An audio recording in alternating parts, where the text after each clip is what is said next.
Como ya fue dicho, entonces, el motivo de mi charla hoy va a ser sobre parasitosis gastrointestinales en los bovinos.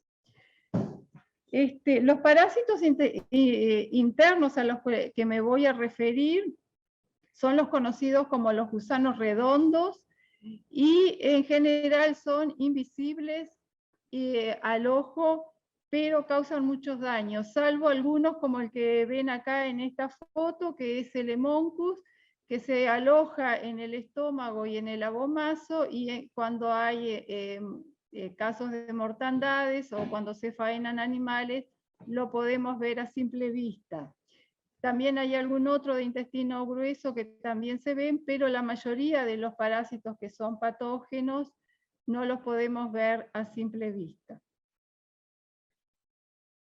También existen otros parásitos internos a los cuales no van a ser motivo de esta charla, pero solamente mencionarlos, que también en bovinos están parásitos que es los llamados pulmonares, que son de aparición esporádica, poco frecuente, pero cuando se presentan pueden causar enfermedad con problemas respiratorios y también pueden llegar a causar mortandades. Estos parásitos, como dice acá, son infrecuentes porque ellos son susceptibles a las mayorías de las drogas que se aplican para gastrointestinales y por ahora no se han reportado casos de, por lo menos acá en el país, de resistencia a las drogas químicas. Por otro lado también están las teñas, que estas están en intestino, se ven en las heces también, y sobre todo aparecen en animales jóvenes, en los terneros, pero en general, a pesar de que son bastante grandes, impresionan, no causan problemas de pérdidas productivas, y cuando los animales, los terneros en general mudan de diente, ellas desaparecen. Y por último tenemos otros parásitos que son importantes, como el SAWIP o la fasciola hepática, y otro parásito que es el Paramphystomum, que se aloja en rumen e intestino y a veces causa diarreas y enfermedades clínicas, pero tampoco va a ser motivo de esta presentación. Bueno, entonces en lo que refiere a los parásitos gastrointestinales, en esta transparencia lo que les voy a mostrar, o para recordar un poco el ciclo de los parásitos, ellos tienen un ciclo directo, quiere decir que no necesitan de ningún huésped intermediario, pero tienen una fase externa en las pasturas y otra fase interna en el animal. Entonces este ciclo que comienza con los huevos que ponen los parásitos adultos que están en el animal, esos huevos se depositan en el suelo, en la pastura, en las materias fecales, y cuando se dan las condiciones climáticas adecuadas, ellos comienzan su ciclo de desarrollo, que primero se transforman en larva 1, luego en larva 2, y finalmente la larva 3, que es la larva que es la que infesta al animal, se llama larva infestante o de estadio 3, y esa larva tiene la capacidad de migrar, tanto se mueve, se desplaza horizontalmente como verticalmente en los pastos, y ahí el animal, cuando está pastoreando, ingiere las larvas que continúan su ciclo.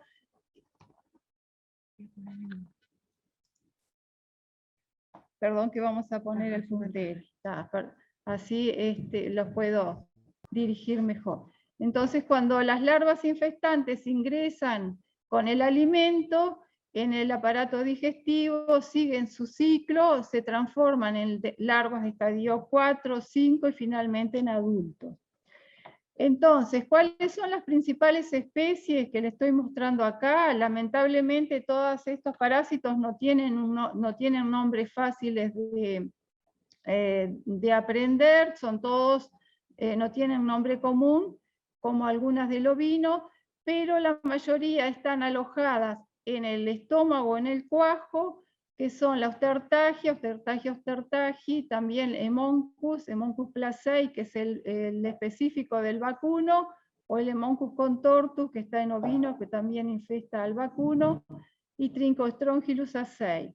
Después en intestino delgado tenemos las coperias, existen 3 especies, Punctata, Petrinata y Oncófora, y otro Trichostrongylus que es el Colubriformis.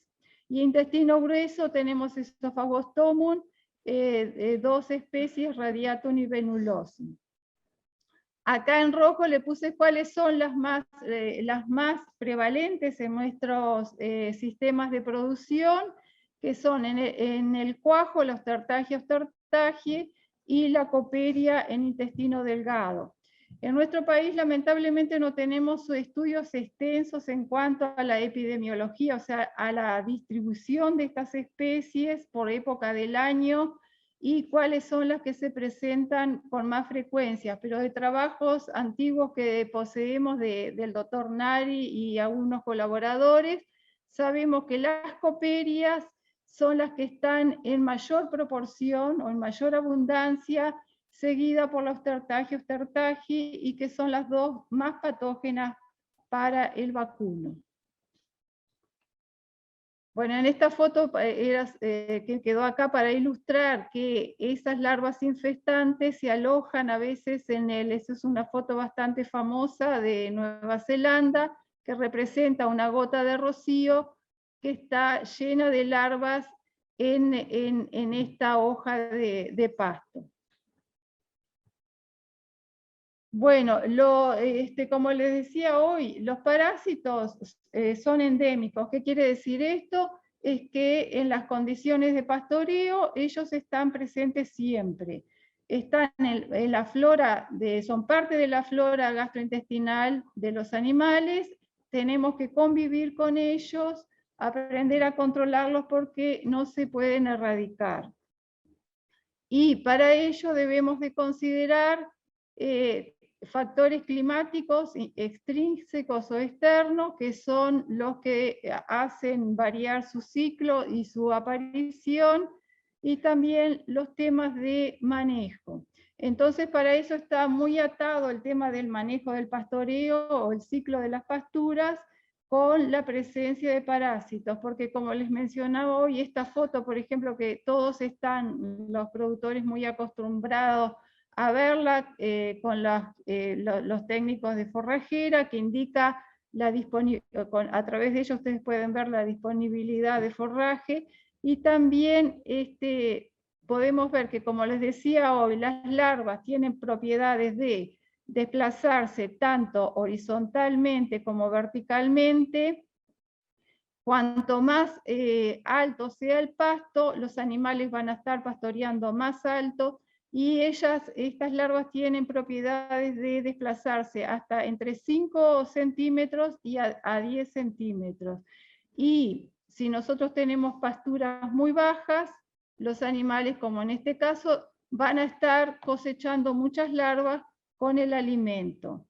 Otra cosa que debemos considerar, por ejemplo, son como vemos acá, los pastoreos rotativos, que se usan mucho para el manejo de la pastura, pero también se pueden aprovechar para realizar un manejo en el control de los parásitos, y dependiendo del tiempo, eso va a estar dependiendo mucho del tiempo de las rotaciones, en que nosotros podamos tener los potreros también limpios de parásitos, porque en general ellos tienen una duración bastante larga, y rotaciones muy cortas no nos van a ser efectivas para hacer limpieza de parásitos.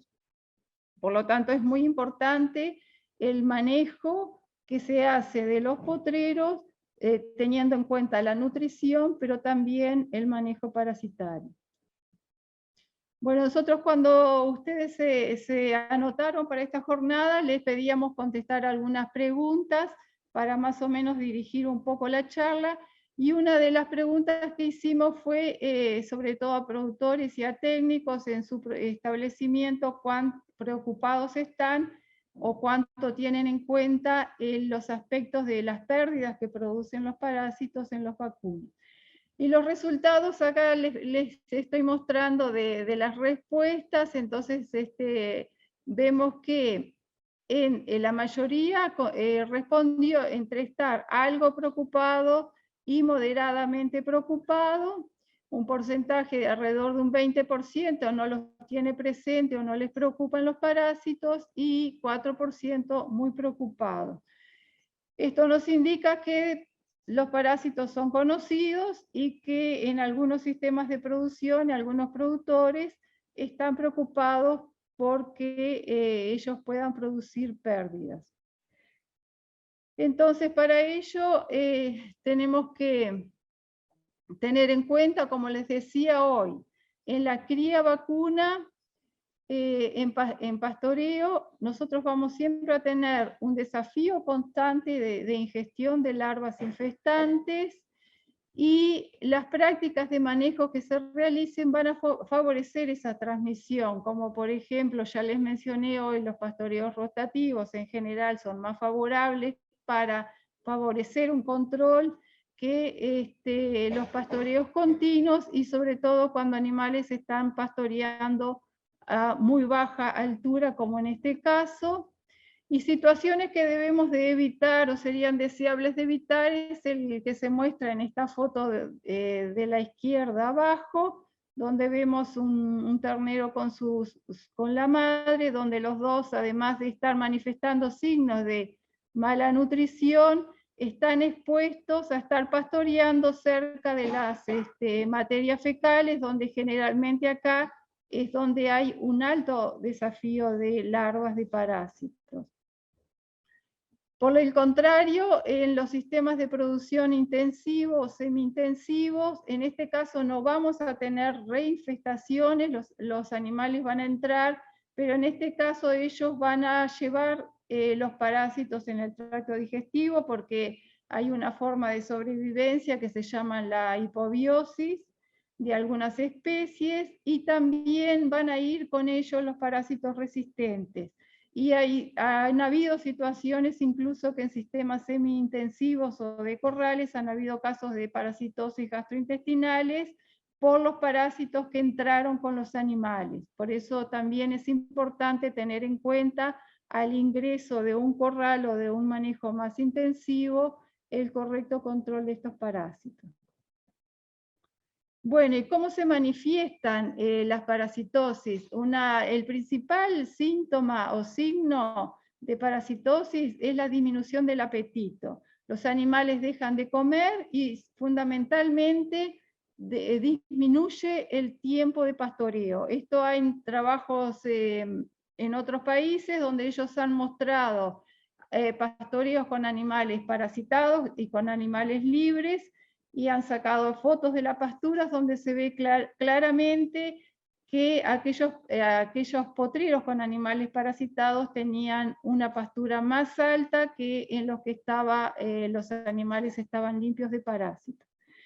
Y eso se traduce evidentemente en pérdidas económicas, cómo se dan, es a través de enfermedad clínica, de las parasitosis clínicas, que no me voy a detener porque es motivo de la charla de las colegas que van a presentar casos de necropsias que han tenido ellos por parasitosis. Pero el síntoma o el problema más importante es la enfermedad subclínica. Subclínica quiere decir que no notamos que los animales están teniendo problemas de parásitos, porque además esto se puede confundir con mala nutrición o con otros problemas de manejo, pero la principal manifestación es la pérdida del peso vivo, retraso de crecimiento y sobre todo en vaquillonas que no alcanzan el peso dentorio. Acá tampoco me voy a detener mucho porque Mauricio, que me va a dar su charla a continuación de esta, tiene datos muy interesantes de pérdidas en Uruguay. Pero algunos trabajos que hay citados, que disponemos citados por NARI, ellos reportan hasta diferencias de 15% en peso vivo de animales parasitados con respecto a animales tratados, y en Norteamérica, en sistemas de cría, ellos han encontrado hasta un 31% de diferencia en el peso vivo, en las ganancias de peso, en animales parasitados y 7,5 en feedlot. Y obviamente a esto se le agrega los costos de tratar a los animales enfermos o a los costos de prevención, y todo se traduce en pérdidas económicas. Bueno, otro tema que queríamos saber está relacionado a cómo estos parásitos se diagnostican, y la otra pregunta que habíamos hecho era con qué frecuencia se realiza conteo de huevos de parásitos en materias fecales del rodeo.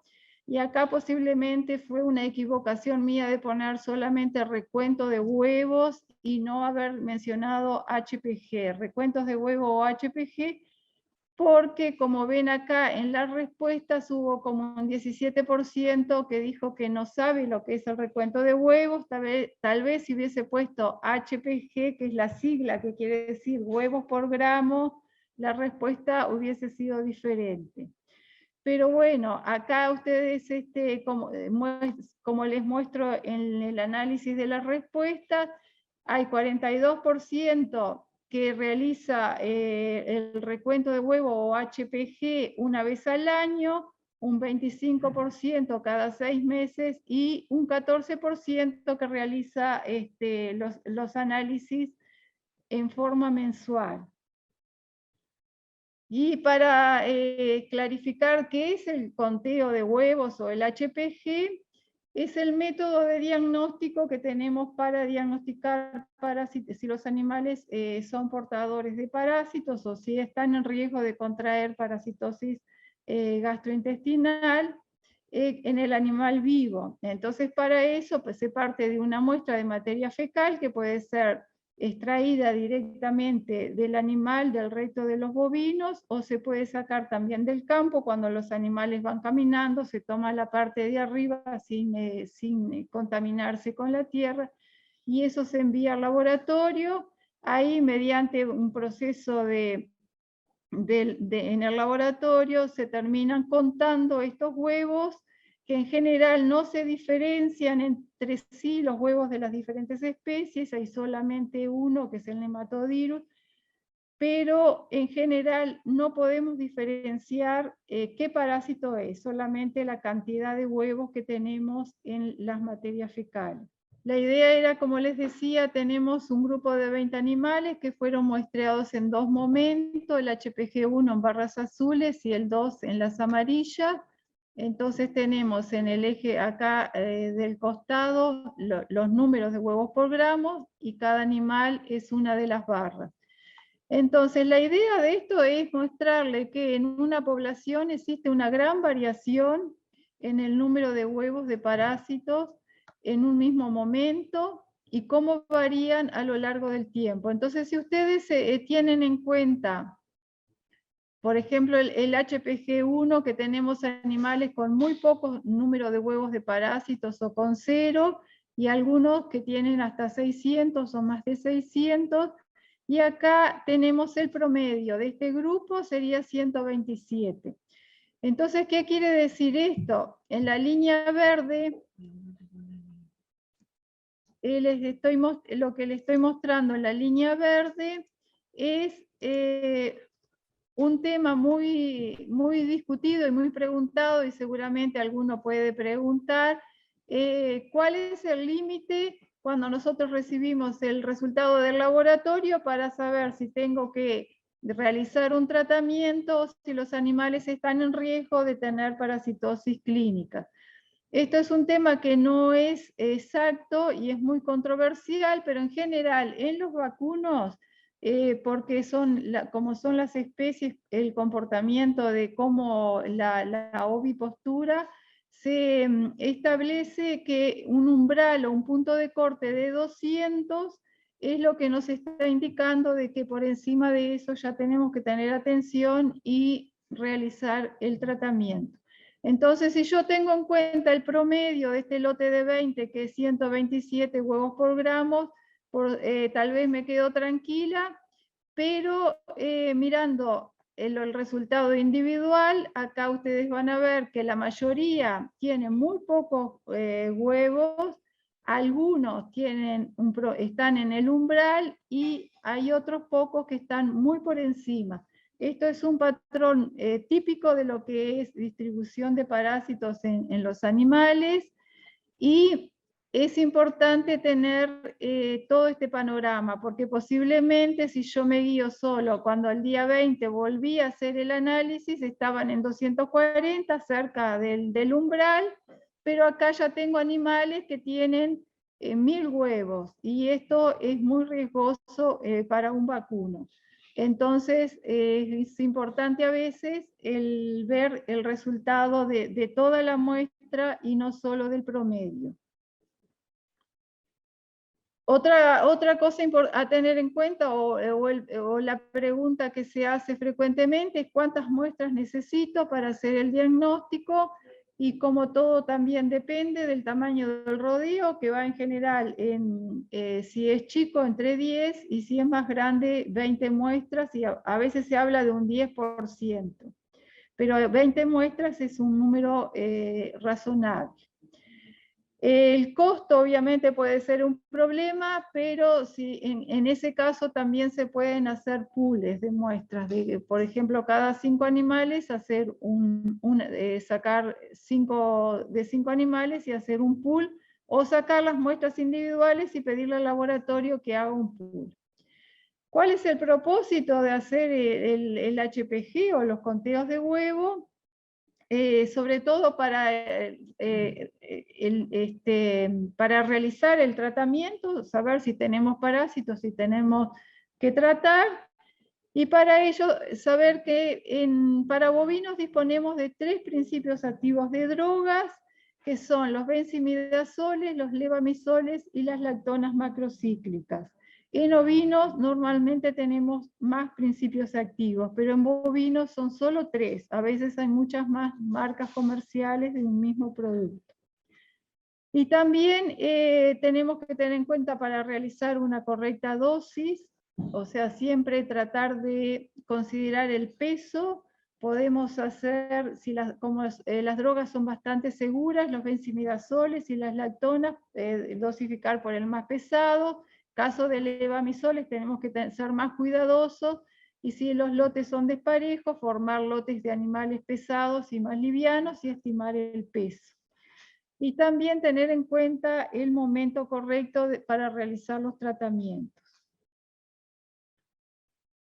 Bueno, otra de las preguntas que nosotros realizamos es qué tan preocupados están de que esos parásitos se vuelvan resistentes a las drogas que se usan para su control. Y las respuestas acá mayoritariamente fueron que están entre algo preocupados y muy preocupados. El 44% de los participantes han dicho de estar muy preocupados por la resistencia a las drogas antihelmínticas. Esto quiere decir que o ya han tenido el problema o saben del problema, sobre todo por los ovinos, pero en vacunos también es algo que se debe de tener presente. Como les había mencionado antes, para el tratamiento de los parásitos tenemos 3 grupos químicos, que son las lactonas macrocíclicas, con varios grupos: las ivermectinas, abamectinas, doramectina, amoxicilina, eprinometina, y ellas tienen las propiedades de que se usan tanto para control de parásitos internos, como los que estamos hablando hoy, y los externos, como la garrapata. Y los benzimidazoles y levamisoles, que son usados solamente para parásitos internos. Y acá en nuestro país, el primer informe de resistencia a estas drogas fue realizada en el año 2004 por el doctor Salle, y se dio por el género Coperia, que son las que les mostré hoy, para este parásito que es bastante patógeno y está en el intestino de los animales, y fue a las drogas, a las ivermectinas. Posteriormente se cuenta con un número importante de trabajos, tanto de facultades veterinarias como de laboratorios privados, que han realizado y están haciendo diagnóstico de resistencia. Y últimamente lo que les voy a mostrar ahora es un trabajo de investigación que hemos realizado en Niña Tacuarembó, en ganado de carne, y también en Niña La Estanzuela, en ganado de leche. Pero lo que les voy a mostrar hoy va a ser solamente lo de ganados de carne. En el mapa está la distribución de los establecimientos que participaron del trabajo. Posiblemente muchos de los que nos están escuchando fueron colaboradores. En azul y en amarillo son los establecimientos de carne.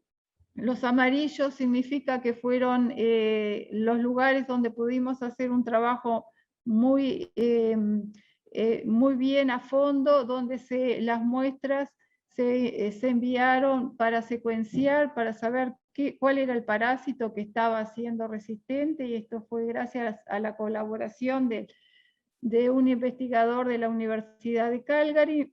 Y aquí en esta gráfica, que parece bastante complicada, lo que les muestro son cuáles fueron los parásitos que estaban presentes en esos 12, una caracterización en 12 establecimientos. Acá tenemos cada barra, significa un establecimiento, y los colores son los diferentes parásitos, o sea, con el género y la especie que estaba presente en ese momento. Entonces acá viendo en cada barra existen diferentes colores y el porcentaje de que ese parásito estaba presente en esa población de parásitos.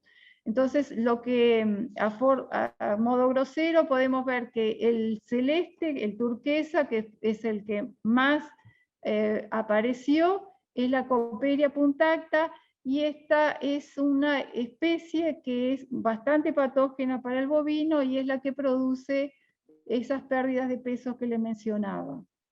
También después le sigue en importancia en amarillo la Ostartagia, que es un parásito de cuajo, que produce también a veces sintomatología clínica y puede producir bastante pérdidas económicas. Y después la amplia gama de parásitos como el Lemoncus placei, los Trichostrongylus, están todos presentes en estos establecimientos ganaderos. Con respecto a la situación de la resistencia a las drogas, en 37 establecimientos que fueron estudiados, ahora les voy a contar qué fue lo que se encontró. Con respecto a las ivermectinas, de 37 establecimientos, el 100% presentó parásitos resistentes, o sea, se encontró resistencia a ivermectina en los 37 previos. En esta gráfica lo que les muestro es la eficacia con que la ivermectina estaba actuando en cada uno de los 37 lugares.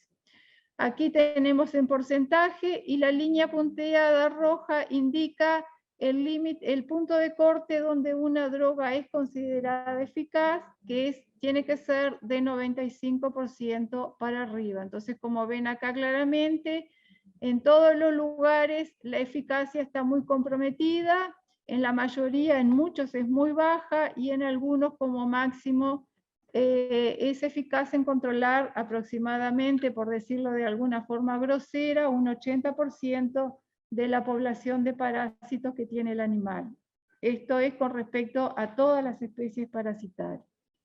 La otra droga estudiada fue el ricobendazol, que es una formulación, es un benzimidazol formulado para ser aplicado en forma inyectable. Y acá los establecimientos que presentaron resistencia de los 37 fueron 10, o sea, un 27%, y la gráfica donde muestra la eficacia individual en cada establecimiento con que la droga está actuando, acá vemos de que, a pesar de que es los lugares donde hay resistencia, la droga todavía está actuando en porcentajes por encima de un 70%. Es un panorama un poco diferente a lo que es la ivermectina. Con relación al levamisol, a los grupos de los levamisoles, se encontró resistencia en 11 establecimientos, se significó un 29%, y también, parecido a lo que es el ricobendazol, las eficacias están bastante comprometidas en los lugares con resistencia, pero todavía están por encima, en general, por encima de 70 a 80%. La otra droga estudiada fue el Panacur, que el Panacur es un benzimidazol oral, en general se usa para los ovinos, pero también puede ser aplicado en ovinos. Y en este caso estudiamos 30 establecimientos donde se encontraron 4 con resistencia, y en general el Panacur, que es un fenbendazol, está siendo eficaz en casi todos los establecimientos estudiados. Bueno, con respecto a cuáles eran estos, es la eficacia, digamos, la proporción de predios con resistencia a cada uno de los grupos químicos. ¿Cuáles eran los parásitos resistentes? Es lo que les estoy mostrando en esta gráfica, similar a la primera, pero en este caso es post-tratamiento.